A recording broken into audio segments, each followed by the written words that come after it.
وصحبه أجمعين.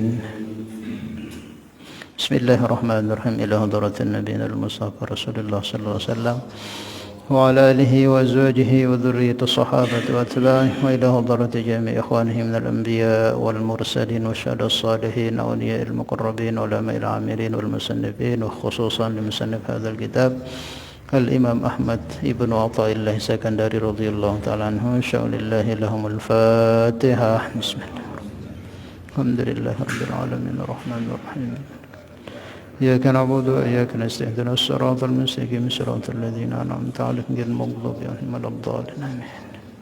Insyaallah dibaca.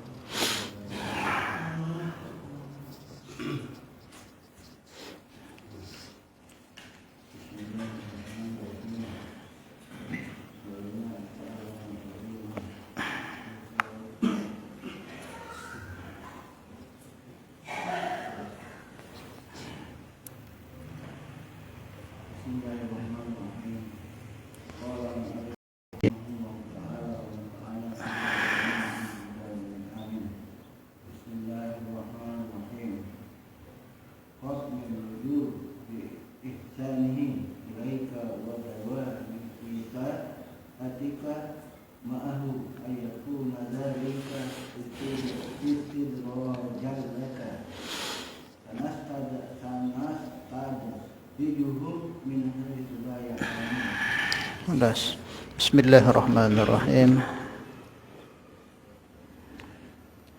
نوينا تعلم وتعليم تذكر التذكير نفع والانتفاع إفادة واستفادة وحث على التمسك بكتاب الله وسنة نبيه والدلالة إلى الخير والدعاء إلى الهدى ابتغاء مرضاته ثوابه وقربه آمين. قال المؤلف رحمه الله تعالى عليه ونفعنا الله به وبعلومه في الدنيا والآخرة. Kita lanjutkan muzakarah kita kitab Al-Hikam Al-Uqtaiyah. InsyaAllah malam ini kita membahas masih mengenai syukur. Masih ada sangkut pautnya dengan bahasan kita 2 minggu yang lalu. Kita baca dulu hikmahnya. Bismillahirrahmanirrahim. Khib min wujudi ihsanihi ilaika wa dawami isa'atika ma'ahu ay yakuna dhalika istidrajan laka sanastadrijuhum min haitsu la ya'lamun. Ayat Al-Quran, sanastadrijuhum min haitsu la ya'lamun. Terjemahnya, khib, takutlah, min wujudi ihsanihi ilaik, dari adanya kebaikan Allah ilaika ke atasmu, atau wujudnya kebaikan Allah ilaika kepadamu, wadawami, dan selalunya atau berterus-terusannya isa'atika, keburukan atau kemaksiatanmu ma'ahu, bersama Allah. Ayakuna dzalik, adanya dzalika, yang demikian tersebut, kamu selalu dapat kebaikan-kebaikan daripada Allah Subhanahu wa taala, nikmat dari Allah, tapi tetap kamu maksiat kepada Allah, lari kepada Allah. Maka adanya hal yang demikian itu istidrajan laka, adalah istidraj laka bagimu. Ada orang hamba Allah yang selalu dapat nikmat daripada Allah Subhanahu wa taala, disehatkan badannya, dimurahkan rezekinya, anaknya banyak, pengikutnya banyak, dari segala segi dia dimudahkan oleh Allah. Tetapi dia selalu lalai dan maksiat kepada Allah Subhanahu wa taala. Lalu menganggap dirinya disayang Allah Subhanahu wa taala. Dapat nikmat dari macam-macam segi, dari kesehatan, sehat badannya, hartanya banyak, enggak pernah berkurang, kawan-kawannya banyak, selalu bahagia. Tapi dia ini orang yang selalu maksiat kepada Allah, lalai kepada Allah Subhanahu wa taala.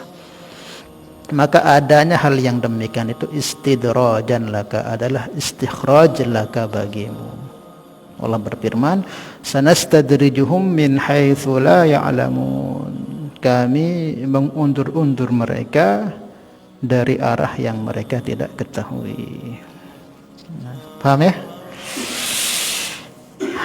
Kita ulangi sedikit dari yang kemarin itu, dari kajian kita hikmah kemarin itu, bahwa ada dalam Al-Quran disebutkan walillahi yasjudu man fis samawati wa man fil ardi taw'aw wa karha.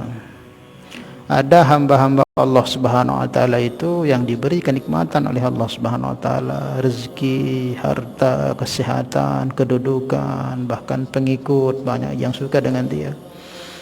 Tetapi keadaan dia selalu istiqomah dalam kebaikan. Jadi enggak terpengaruh dengan banyaknya kemudahan-kemudahan Allah yang Allah berikan kepada dia dari segi dunia atau dari segi macam-macam, tetap dia semakin taat kepada Allah, disyukuri itu.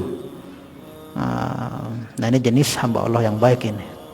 Ini hamba Allah yang disebutkan walillah, bagi Allah Subhanahu wa taala sujud segala sesuatu di langit dan di bumi tau'a, dengan sukarela.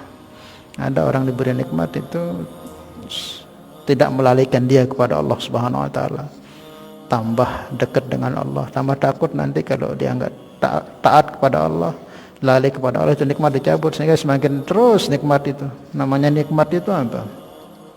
Namanya syukur itu apa? Syukur itu yang dikatakan oleh Al-Imam Junaid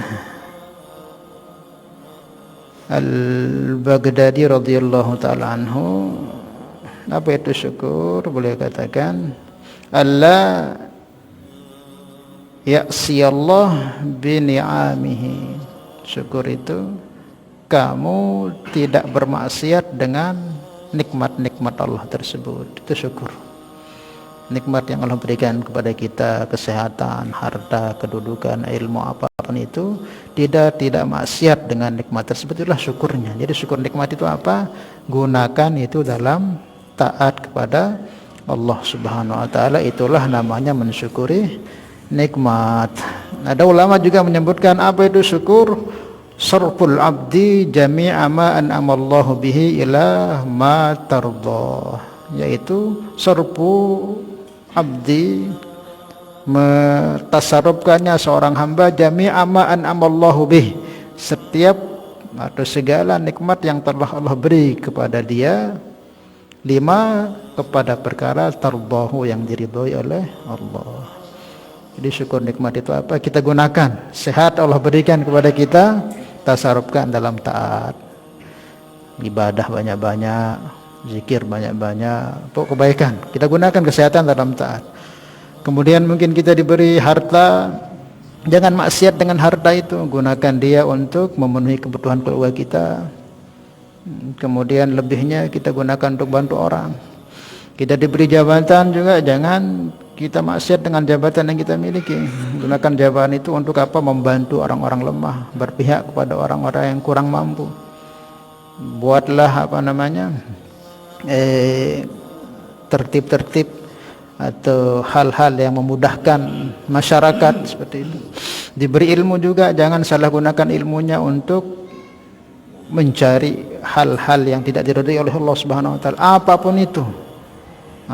Gunakan semuanya dalam mentaati Allah, itulah mensyukuri nikmat. Paham ya?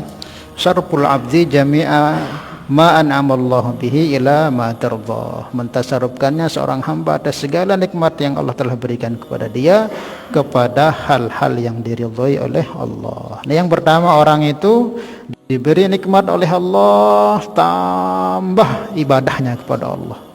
Nah, inilah Nabi kita Muhammad SAW contohkan. Beliau pernah ditegur oleh istrinya Siti Aisyah radhiyallahu ta'ala anha. Begitu kuat ibadahnya Rasulullah ini. Padahal kan Nabi ini dijamin surga. Bahkan surga itu asbab beliau diciptakan. Ketika melihat Rasulullah begitu kuat ibadahnya, Siti Aisyah bertanya Rasulullah, cukup sudah tuan ibadah nih sampai malam-malam nangis-nangis. Tuan ini sudah pasti masuk surga katanya. Apa jawaban Rasul? Saya tahu. Saya tahu. Tapi beliau katakan, afala akunu abdan syakura. Apakah tidak layak aku ini jadi hamba yang bersyukur? Begitu banyak nikmat Allah berikan kepadaku, begitu banyak kelebihan, keutamaan Allah berikan kepadaku. Apakah aku enggak pantas untuk jadi hamba yang bersyukur? Ya, seperti itu. Justru semestinya seperti ini, kita semakin dimudahkan, semakin usaha untuk bersyukur menggunakannya dalam taat kepada Allah. Nanti itu akan diberkahi, akan terus ditambah oleh Allah Subhanahu wa ta'ala. Kemudian ada hamba-hamba Allah yang jenis kedua nih, karha, perlu nak tegetok dulu, perlu nak tempelek dulu pokoknya. Ini ingat gitu. Dia tebeng harta banyak, kesehatan, kemudahan, tapi dia lalai saja kepada Allah Subhanahu wa ta'ala. Jauh saja daripada Allah Subhanahu, bahkan maksiat kepada Allah. Tapi ini disayang dia oleh Allah Subhanahu wa ta'ala. Maka caranya Allah apa? Tempelek dengan tak desakitan awakna, bangkrutan usahana bro namele kembali kepada Allah Subhanahu. Ini orang yang karha. Nah, dekatnya dengan Allah itu dipaksa gitu. Nah, dipaksa. Termasuk juga orang disayang oleh Allah Subhanahu wa ta'ala. Seperti yang sampaikan minggu lalu dalam sebuah riwayat hadis qudsi disebutkan, Allah itu heran dengan hamba-hambanya yang dipaksa dirantai untuk masuk surga. Ada jenis hamba-hamba Allah itu dirantai, dipaksa masuk surga. Nah, banyak sering kaul yang mengatakan, nah, araan terpaksa tamu surga, terantai tamu surga ditimbang tamu neraka suka rela. Paham ya? Nah, ada jenis hamba Allah yang seperti itu, memang perlu dulu diingatkan, ditegur dengan teguran oleh Allah Subhanahu wa ta'ala, sehingga dia ingat kepada Allah, sehingga kembali kepada Allah Subhanahu wa ta'ala. Ada yang model-model seperti ini, orang-orang yang disebutkan yang kembali kepada Allah dengan keadaan terpaksa. Ini baik juga karena dia bisa kembali ingat kepada penciptanya Allah Subhanahu wa ta'ala. Nah, yang kita bahas malam ini, ada orang hamba itu diberi nikmat oleh Allah begitu banyak, harta banyak, sehat terus badannya, temannya banyak, pengikutnya banyak, kemudian macam-macam nikmat zahir batin diberikan oleh Allah. Bahkan dia sakit, ilagu ilale terus dengan ini, ya maksiat terus. Nah, ini jangan kita pahami dia disayang Allah. Nah, pahamnya ada model dengan warangan ono. Ya maksiat doang gawe lagu masya Allah bembe dan buka usaha ya lancar doang, pengikutnya luwe. Maka inilah yang dikatakan sebagai istidraj. Istidrajnya jangan tebang julu bosoh-bosoh marah bembe, nah ada sampi jangan tegorok itu ladhan kan bosohan dulu beng mangan lu itu cuma liamaan tegorok. Nah, itulah istidraj, orang-orang yang dimudahkan oleh Allah urusan-urusan dia. Bukan berarti Allah senang dengan dia, enggak, tetapi dilihat dulu oleh Allah Subhanahu wa ta'ala, bisa kembali dengan ingat enggak dia dengan gua. Tapi kalau terus dia lalai, tambah maksiat, tambah jauh dari Allah, nanti ada saatnya Allah Subhanahu wa ta'ala akan berikan teguran yang dia sendiri tidak mengetahui. Sanastadrijuhum min haitsu la ya'lamun. Kami beri peringatan kepada dia dari arah yang mereka tidak ketahui. Paham ya? Nah, jangan kita heran, jangan kita iri ke arah mungkin dengan lali doang pegawaian itu sekarang ngaji sembahyang susah doang hidup tuh seret doang nuluk sekena dia sembahyang ya lali doang makmur doang perlu ishawa lebih. Jangan terkesan. Bisa jadi itu istidraj. Allah Subhanahu wa ta'ala firmankan dalam Al-Quran, falamma nasu ma dzukiru bihi fatahna alaihim abwaaba kulli syai'. Orang itu kalau sudah lalai kepada Allah Subhanahu wa ta'ala, fatahna alaihim abwaaba kulli syai', Allah buka segala pintu kebaikan, pintu kemudahan-kemudahan, rezeki mudah, kawan banyak, dek nuah sakit, terus apa dukungan leman bembe lagu ilale maksiat kepada Allah. Terus itu digawenya terus, tidak pernah ingat kepada Allah, diingatkan malah enggak peduli, malah dia bangga aku dek kuah sembahyang, dek kuah ngaji lagu tetap bangga dengan itu. Maka di saat dia lalai lupa, falamma nasuma dzukiru bihi, patahna kami buka segala kemudahan-kemudahan. Tetapi apa akhirnya nanti akhadnahum baghtah. Nanti seketika Allah Subhanahu wa taala hancurkan dia dengan tiba-tiba. Itu sudah janji Allah. Makanya Allah cabut nyawa orang dengan baghtah, tiba-tiba itu tergantung. Kalau orang soleh, taat, mati, tiba-tiba mati, bagus itu. Telara dengan soleh, taat, alim, itu tiba-tiba mendadak mati, bagus. Bagus. Berarti istirahat dari amal kebaikan. Wah, tuh istirahat ya Allah Ta'ala. Lalu lama dengan maksiat lali mati mendadak, bahaya Tak ada di saat menginam belum, tiba-tiba mati, dia sempat tobat, bahaya itu. Maka rohatul mukmin, al-mautul fujaah, rohatul mukmin. Mati mendadak itu bagi orang mukmin yang soleh itu nikmat itu. Di saat dia capek ngaji, ngajar, dia meninggal. Kan istirahat dari itu. Dia lalu buat tinggal berdaya kencet Tuhan. Lagu amun dengan maksiat lali. Di saat bergocek manok loh. Mati, dia sempat tobat, dia sempat ingat, dia sempat kodok sembahyang dan sebagainya, mati tiba-tiba. Itu musibah besar. Itu katakan akhadnahum baghtah. Kami beri mereka azab yang mereka tiba-tiba, yang mereka tidak, wahum la yashurun, sementara mereka tidak tahu. Paham ya? Nah, maka kita ya jangan terkesan ngelihat orang-orang diberi nikmat banyak, kemudahan sementara dia lalai orangnya ini. Jangan terkesan. Bisa jadi itu istidraj. Paham ya?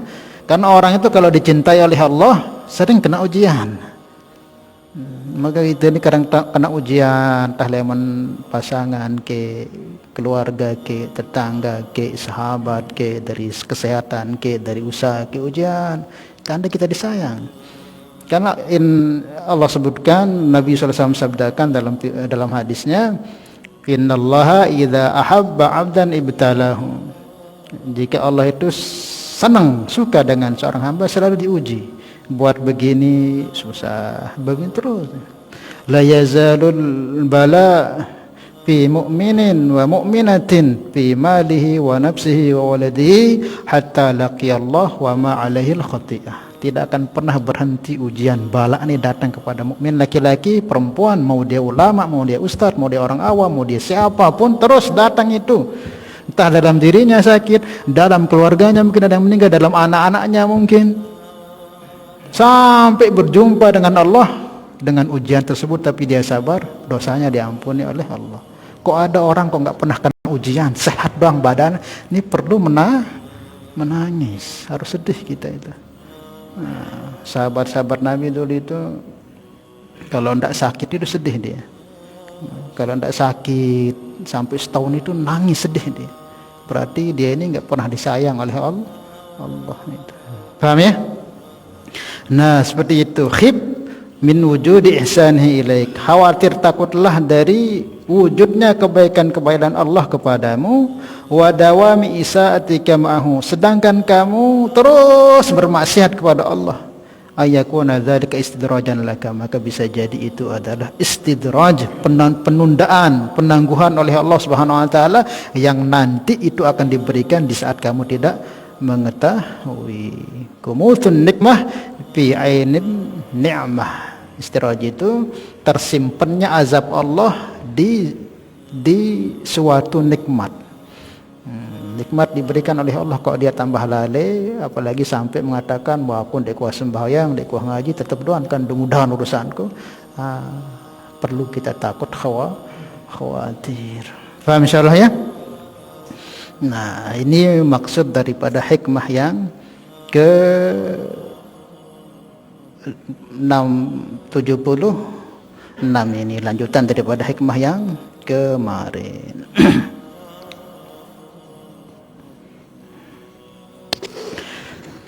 Zaman Nabi dahulu ini sering juga diceritakan, ada seorang, ya bisa dikatakan sahabat Nabi juga, cuman ya Jadi pelajaran buat kita gitu. Namanya Sa'labah. Namanya Sa'labah. Dia ini miskin sahabat ini. Sampai dikatakan kalau tapi tetap diaktif di pengajian Nabi, aktif. Sembahyang kadang sop awal. Tapi dia miskin ini. Dia nggak ada pakaian. Pakaiannya di rumah itu cuma satu. Dia gantian sama istrinya. Nah, kalau dia ke masjid, istrinya nggak ada pakaian. Saking miskin. Lalu tetap dia nuh ketinggalan di majelis Nabi, dia nuh ketinggalan sembahyang berjamaah tetap berdoa. Maka ketika salam-salam Nabi itu, ya Rasulullah doakan tiangnya, Rasulullah ada tebang harta miskin lalu tiang dekat tiang dadok masjid seni tiang bakal membahas tara pakaian hal itu. Saking miskin sahabat nih. Nanti kalau saya pulang dia pakai pakaian gitu. Dia ceritakan seperti itu. Terus itu. Tapi Rasul tidak mau doakan. Karena tahu nanti kalau didoakan ini akan jadi orang teristidraj nanti. Dia akan lali daripada Allah Subhanahu wa taala. Tapi setiap lagi Nabi Sri sholat minta ya Rasulullah doa tiang nih adik mudah rezeki, adik tiang cukupi kebutuhan. Rasulullah tidak doakan. Terus sampai Rasulullah SAW ya karena dia terus minta didoakan Rasulullah. Didoakan keberkahan nih saya kasih kambing didoakan berkah oleh Rasulullah. Nah betul itu kambing perempuan bunting dikasih. Sebulan ngelahirin 2 kambingnya itu. 2 bulannya sudah jadi 5. Sah. Pengarat nih. Sampai setahun itu kambingnya menjadi 100 ekor. Dapat doa Nabi kan. Doa Nabi itu berkah. Banyak kambingnya itu. Sampai yang biasanya sop awal mulai Mas Bu. mulai Mas Bu. Ini mau urus kambing deh dengan luwe. Nabi salam biasa labah kan biasa sebelah kanan. Mau di Rasulullah. Bulan pertama. Terus bulan kedua Nabi salam melihat ke belakang. Mana Sa'labah? Dia biasanya Rasulullah sholat berjamaahnya maghrib sama isya doang. Lamun zuhur asar aja. Kebohon tahu. Layar sana. Rasulullah tahu lah. Kemudian tambah bulan lagi kan kambing itu bertambah itu. Ratusan, 200-an kambingnya. Sampai Nabi itu sering besar itu perhatikan. Mana Sa'labah? Dia datang Jumatan doh Rasulullah. Jumatan doh datang. Terus begitu sampai ribuan kambingnya, ya setahun sekali datang. Pas Id doh. Nanging sibuknya ribuan lebih kambing sinurus. Sampai singkat cerita waktu bayar zakat diumumkan oleh Rasulullah, iklankan kepada para sahabat yang dikhususkan Nabi untuk ambil zakat. Bagi orang-orang yang sudah satu nisab hartanya, kalau kambing kan 40 1 ekor kambing. Ya kami pergi ke Sa'labah kata Nabi ini kambingnya sudah bukan lagi ribuan, 400 ribuan kambing. Saking berkahnya doa Nabi. Nah, merulat jadi sugul-sugul diri nganak. Hatta malah al-wadi sampai lembah itu penuh dengan kambingnya Sa'labah. Nah, kemudian kalau Sa'labah minta zakat kambing. Datang. Namun 40 kambing kan sikit. Namun 4.000 kambing pir jarina. Hah? 4.000 loh. Pira? Ratusan lah. 4.000 loh, 4.000 kambing. Bukan 400, 4.000 kambing. Ini penuh bakal doa Nabi. Datang ini pertukangan ini. Saya utusan dari Nabi untuk ngambil harta zakatmu yang sudah sampai nisab. Apa itu? Rasulullah minta dari 1 kambing, dari 40 kambing 1. Sa'labah ini berat. 4.000 kambing, pira jangan sebulan berarti ini. Ratusan kambing. Apa nih pada merak jizyah jadinya nih karena gomeh nih Sa'labah nih. Ini jizyah ini namanya begini, ini kayak kita orang kafir aja bayar jizyah kepada orang Islam. Kan hak zakat itu. Tidak mau saya. Ini Rasulullah yang suruh, pokoknya nggak mau saya kan. Akhirnya apa Rasulullah Indonesia dia zakat Sa'labah. Nah Rasulullah gitulah keadaan Sa'labah. Hingga apa ya Rasulullah SAW ya bukan sakit hati, sedih gitu dengan Sa'labah itu. Karena itulah hampir kalau mau Nabi doakan begitu jadinya. Akhirnya apa? Ya Rasulullah SAW wafat, Abu Bakar jadi khalifah. mulai diuji salabah luwe pada mati bembek nana mati bembek nana satu san dan mati kadang sejelono sak luwe nana. Wah ni kualat ko hanya dianan itu kualat ko datang Abu Bakar. Abu Bakar, saya mau bayar zakat ini kambing saya ini. Siapa yang kamu? Salabah. Ingat Abu Bakar, pernah dipesan Rasul, nanti kalau Salabah datang memberi zakat jangan terima zakatnya, kata Rasul. Salabah. Siapa namamu? Salabah. Oh enggak, saya enggak berani terima zakatmu. Kembali, ini zakat saya, kambing saya. Dulu zaman Nabi kamu ditolak, masa saya terima? Dong kualat saya enggak kurang ajar sama Nabi. Nabi menolak kok saya terima? Enggak berani saya. Tambah sedih. Enggak diterima Abu Bakar. Orang yang lebih mulia derajatnya daripada aku menolak zakatmu, apalagi saya. Abu Bakar meninggal, Umar jadi khalifah. Dipesan juga sama Abu Bakar, Umar nanti kalau ada salah datang jangan terima zakatnya. Ini Rasulullah pesan juga. Umar jadi khalifah, gitu juga. Datang, sowan mau bayar zakat, kamu siapa namanya? Salabah. Nah, tidak diterima zakat, pulang sana sudah. Nah, karena orang yang hebat, dua orang hebat selepas saya, Rasulullah sama Abu Bakar nggak terima, masa saya mau terima? Nah, pergi, nggak terima zakat. Nah itulah, sehingga dia singkat ceritanya Diaman Utsman diterima zakatnya. Dan ini pelajaran bahwa ya bisa jadi apa yang diberikan oleh Allah Subhanahu berupa istidraj yang bisa melalaikan diri kita daripada Allah Subhanahu wa taala. Lain yang keusahana masih sekecet, rajin ngaji, rajin berjah mulai bisnis usaha, mulai telang, mulai jarang. Nah, ini bisa jadi itu istidraj yang perlu kita khawatir, takut jangan-jangan ini yang dikatakan oleh Allah istidraj. Nanti tiba-tiba Allah Subhanahu wa taala ambil itu semua, maka kita akan kebingungan, celaka, menyesal, dan di saat itu sudah tidak ada gunanya penyesalan seperti itu. Maka dari itu ya, di samping kita diberi nikmat oleh, tetap kita waspada, jangan sampai nikmat ini menyebabkan kita lalai lupa kepada Allah. Lamun sampai lalai lupa kepada Allah, nah, bisa jadi itu istidraj. Faham ya? Wallahu a'lam bishawab. Itu dalam hal keduniaan. Bisa juga istidraj dalam kerohanian juga bisa. Diceritakan dalam Al-Quran itu kisahnya seorang hamba Allah yang begitu tinggi makomnya, namanya Bal'am bin Ba'urah. Diceritakan dalam Quran itu. Intal hath alaih yalhath, cinta, kisahnya seorang ulama yang seperti anjing itu yang jorolkan lidahnya, itu Bal'am diceritanya. Bal'am ini termasuk ulama Bani Israel yang diberi oleh Allah Subhanahu wa taala rahasia daripada Ismul A'zam. Tadi orang kalau dikasih Ismul A'zam itu apapun yang dia minta seketika diberi oleh Allah. Kalau orang diberi Ismul A'zam itu, Ismul A'zam ini satu daripada nama-nama Allah yang 99 itu. Kalau kita satu saja, misalnya Ar-Rahman, dibuka rahasianya, cukup kita doa dengan itu, apapun hajat kita diberi. Karena Bal'am ini dikasih oleh Allah, sehingga apapun yang dia minta diberi oleh Allah Subhanahu wa taala. Orang berkaramat, omongan itu luar biasa. Ngelihat atas itu ngelihat surga, ngelihat bawah ngelihat neraka. Santrinya saja bisa terbang Bal'am itu. Tetapi dia tertipu, dia kena istidraj dengan tingginya rohaniyah dia ini, sehingga su'ul adab dengan Nabi Allah Musa.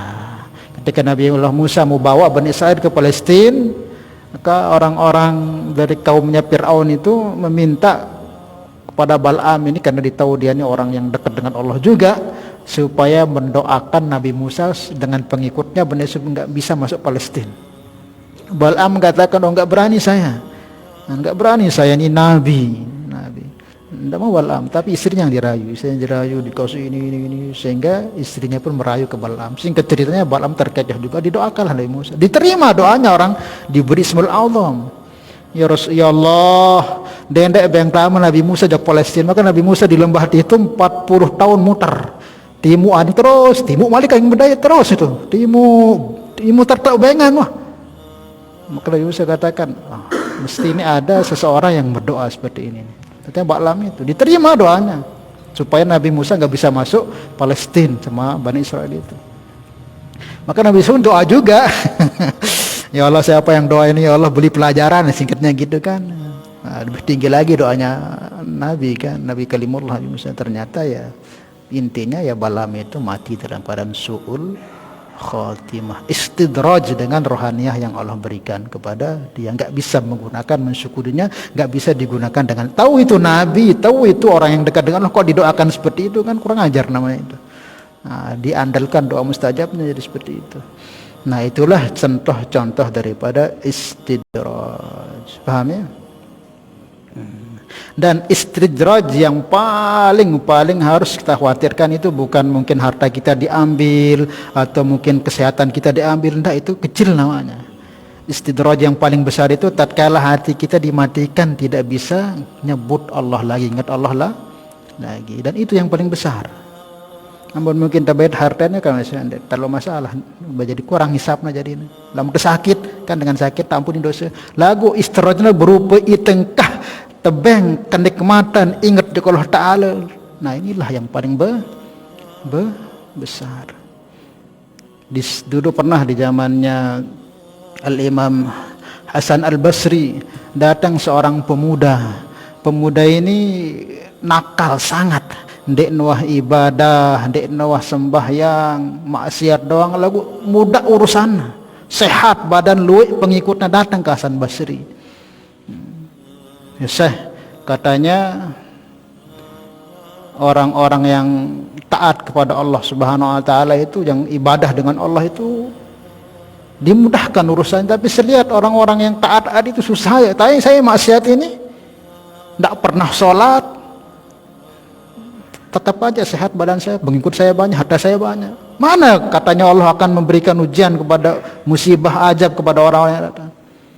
Nah, dia katakan, tahu nggak kamu musibah yang paling besar yang Allah berikan kamu saat ini apa?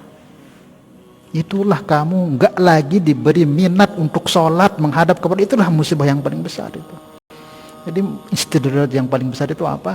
Di saat kita ditutup hati, tidak lagi bisa berhubungan dengan Allah, itulah yang paling sangat kita khawatirkan. Kah berbinat, kah terpaut hati untuk jok Allah Ta'ala, jok kebaikan-kebaikan.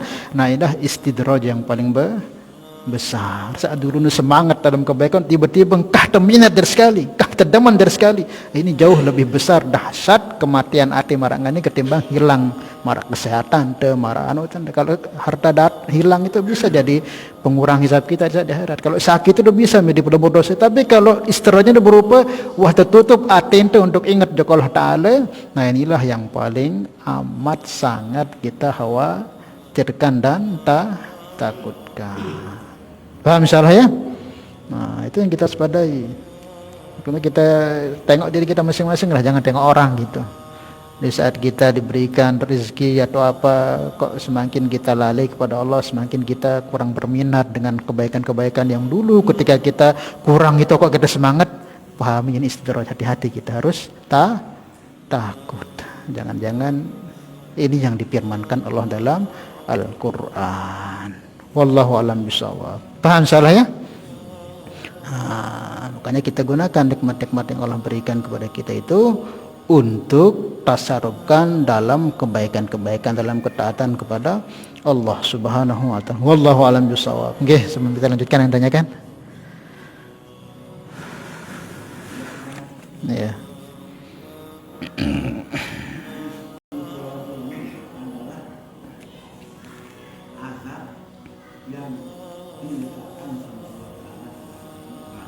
Ya.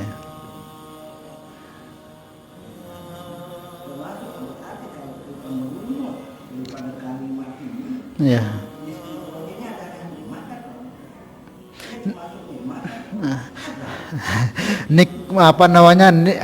Azab yang dibungkus dengan nikmat. Makanya istidraj itu apa? Kumutun nikmati, pakai qaf, nikmati fi ainin ni'mah. Terbungkusnya azab di sebuah nikmat. Malah madu ini kan manis madu nih. Tapi terlalu racun bahaya dek. Bahaya. Nikmat memang, tapi di dalamnya itu, jika nikmat itu kesehatan kan nikmat, ilmu nikmat, harta nikmat. Tetapi di saat nikmat itu diberi, kok kita tambah jauh lupa jok pemberi nikmat no. Ayo istidraj namanya. Kita sibuk urusan nikmatnya doang, lupa ada sisa berbeng no. Iya lali tadi sama berbeng no. Tambah jauh itu urus no doang, sa barang-barang sa berbeng Allah Taala lagu sa berbeng no itu lali anak. Nah inilah namanya istidraj, sudah itu namanya. Harus kita hati-hati. Paham tak?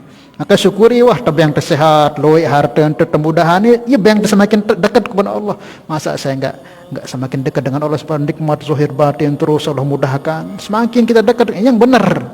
Dek nikmatnya semakin terjauh. Wah anteh kabar. Anteh be jangan sampai ini si pulan nih karena Allah lah diperhatikan itu. Nah. Paham ya? Nah, jadi istidraj nikmat yang di dalamnya ada azab. Dalam hadis riwayat sahabat Uqbah Ibn Amir radhiyallahu taala anhu, Nabi SAW mengatakan, "Idza ra'aitallah, jika kamu melihat Allah, yu'ti 'abdahu minad dunya, Allah beri dia dunia ala ma yuhibbu, atas hal yang dia sukai, wa huwa muqimun ala ma'siyatin, lagu ia terus istiqomah dalam maksiat." Ini ada hamba ni ya tabang dunia sana-sanangi. Ya apa pun sembelit dunia tabang kemudahan doan insyaallah taala. Lagu muqimun ala maksiatin, lagu maksiat terus. Fa'alam anna dzadzikal istidraj, ketahuilah itu pasti istidraj sudah. Tunggu sudah sampai no. Lamun dia jelap-jelap taubat kembali ke Allah taala, jangan terbalik no nikmat jadi azab itu. Salah ya. Maka kita hati-hati. Jangan sampai kita alamun marah-marah misal terbaik harta itu kan masih mending. Ini tersadar ya mungkin ini karena dosaku Allah baik nama adik sehingga sadar dekat dengan Allah. Atau mungkin kesehatan terbaik mulai sakit-sakitan sadar. Lagu lamun istirahat ngono model ya langsung mati ingat tiba-tiba korun no tenggelam langsung harta. Jadi dia sempat tobat, dia sempat kodok kelalian, dia sempat bersihan hati, ya mati sehingga kan bahaya no. Makanya matinya secara tiba-tiba orang ahli maksiat itu bahaya. Kenapa dia sempat tobatin wah senali maksiat hak dengan sinambil sempat tobati lagu lamun dengan soleh taat mati mendadak mati rehat gitu, istirahat dia dari ibadahnya sudah. Nah itu yang kita takutkan nama istidraj itu, takut bagtah kematian mendadak di saat kita lalai maksiat itu terjadi, rugi sangatnya kita di saat kita lalai maksiat. Banyak hal-hal yang belum kita sempurnakan dari ibadah kita, harta zakat belum kita sempurnakan, belum istighfar yang kita taubati, taubat kodok puasa sholat yang belum kita mati mendadak, wah bahaya.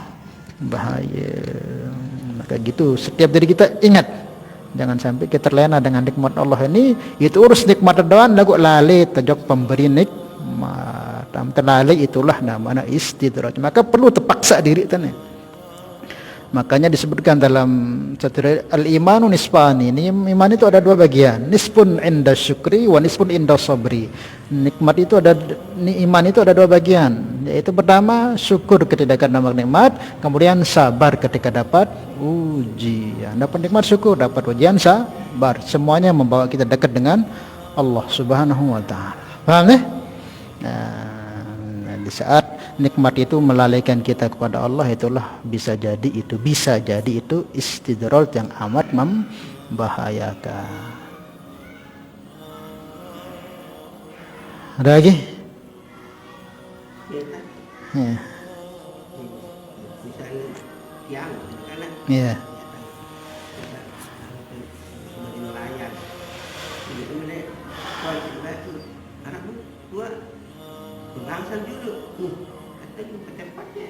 Saya tidak mengatakan alhamdulillah dulu kan. Saya apakah tidak maksud kita salah tidak mensyukuri pemberian yang sedikit itu. Kayak begitu ya kurang bagus kayak begitu.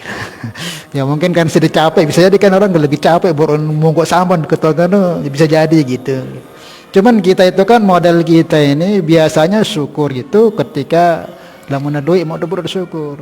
Kadang lamun mau lagu sekecet kurang doang. Makanya syukur itu kan ada 3 tingkatan. Syukurnya awam, kemudian syukurnya khawas, ada syukurnya khawasul khawas. Pada merah ikhlas. Lamun syukurnya awam itu apa? Ya ingat nikmatnya doang. Lamun duit belum syukur.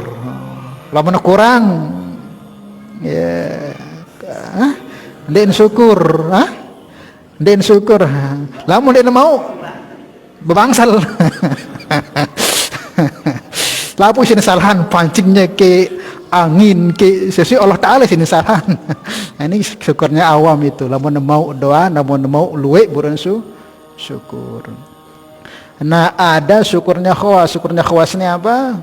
Mau ndek mau ya syukur. Karena usahanya kan perintah Allah. Aku hajarin perintah Allah. Usahanya kan ibadah. Urusan mau ndek mau urusan Allah. Wang tebeng kuah berangkat cari nafkah, mau ke pahala. Cari nafkah syukur. Apalagi mau tambah syukur. Nah ada khawasul khawas. Ya syukurnya jok pemberi nikmat. Ya syukur karena tebeng taufik untuk cari nafkah untuk ibadah. Ya syukur ketika tebeng mau, ketika ndik mau pun syukur. Ya serius pemberi nikmat. Jadi hubungannya dengan Allah bukan lagi dengan nikmat lagi. Dia diberi taufik itu sudah syukur, digerakkan hatinya syukur itu dia syukuri.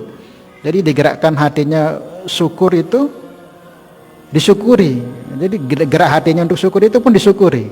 Nah, belum lagi syukur nikmatnya nih, gerak hatinya juga untuk bisa diberikan topik untuk cari rezeki itu disyukuri. Alhamdulillah masih tebang kesehatan. Nah, kan aku mau lagu masih tebang kesehatan Allah Ta'ala. Nah itu syukur.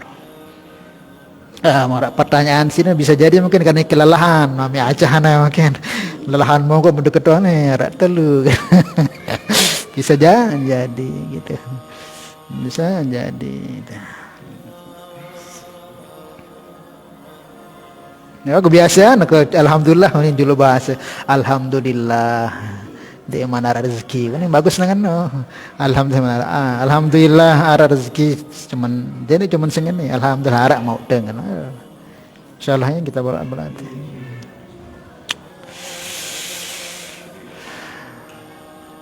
Ya syukurnya berat, rawas doan mudah lagu, ya susah, makanya Al-Quran menyebutkan wa qalilun min ibadiyas syakur, sedikit hamba Allah itu yang bisa syukur. Memang susah, yang berat.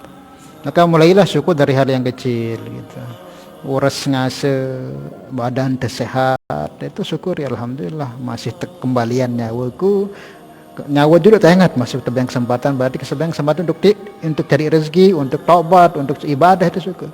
Kemudian kembalian kembalikan Malik, alhamdulillah kembali nyawaku tebang salat ada, kembalian Malik, kembalian dalam keadaan saya sehat. Syukuri Malik, ngelor sehat, mata, telinga sehat bagus. Kemudian mangan masih mai itu syukuri. Minum kopi masih jadi hal-hal yang kecil itu kita syukuri. Maka nanti hidup kita akan terasa nikmat nanti. Jangan kita lihat nikmat yang besar saja. Dari kecil-kecil itu kita syukuri, nah dari itu Allah Subhanahu wa Ta'ala akan tambah yang lain. Lagu lamun terpandang sak balik doang bersyukur yang kita bersyukur wah lamun temu sak balik doang kita bersyukur pikiran jatuh syukur. Nah, syukur itu dari hal-hal yang remeh yang biasa. Doa dengan ingin sehat sampai korbanan hati negeri meliar untuk ingin sehat itu urus-urus sehat apa yang doa dengan bermasalah kan jesnina anak kita masalah masih bagus itu kesyukur itu. Nah, sehingga apa tambah syukur kita, tambah nanti nikmat itu sedikit demi sedikit Allah Subhanahu wa Ta'ala tambah. Tidak usah tengok-tengok yang besar-besar, dari kecil kita syukuri. Nah, ada yang taman bagus-bagus, pegawaian masih halal, bagus, syukur alhamdulillah. Dari itu Allah Subhanahu wa Ta'ala akan tambah sedikit demi sedikit. Tapi kalau terakus ya sudah, selapus itu halalan nanti seharam-haram jadi. Yang penting termau. Nah, nggak bisa kita bersyukur, malah jadinya kufur. Wallahu a'lam bishawab. Ya mudah-mudahan Allah Subhanahu wa Ta'ala berikan kepahaman kepada kita terhadap apa yang kita kaji dan bermanfaat, dan mudah-mudahan menjadi wasilah Allah Subhanahu wa Ta'ala beri kita sifat syukur. Al-hadhiniyah al-Fatihah. Bismillahirrahmanirrahim. Alhamdulillahirabbil alamin. Arrahmanirrahim. Ya kana mudzakkana istaghfiruna siratal mustaqim. Siratal ladzina an'amta 'alaihim. Salatullah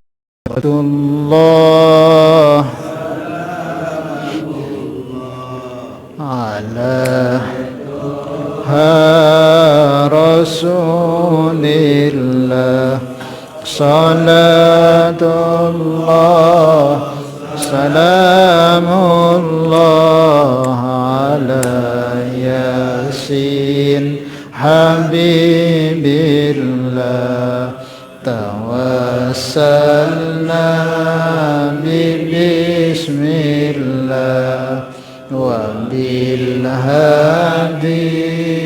رسول الله وكل مجاهد لله بأهل البدر يا الله. سبحان الله بحمده سبحان الله ما بحمدك أشهد أن لا إله إلا أنت أستغفرك.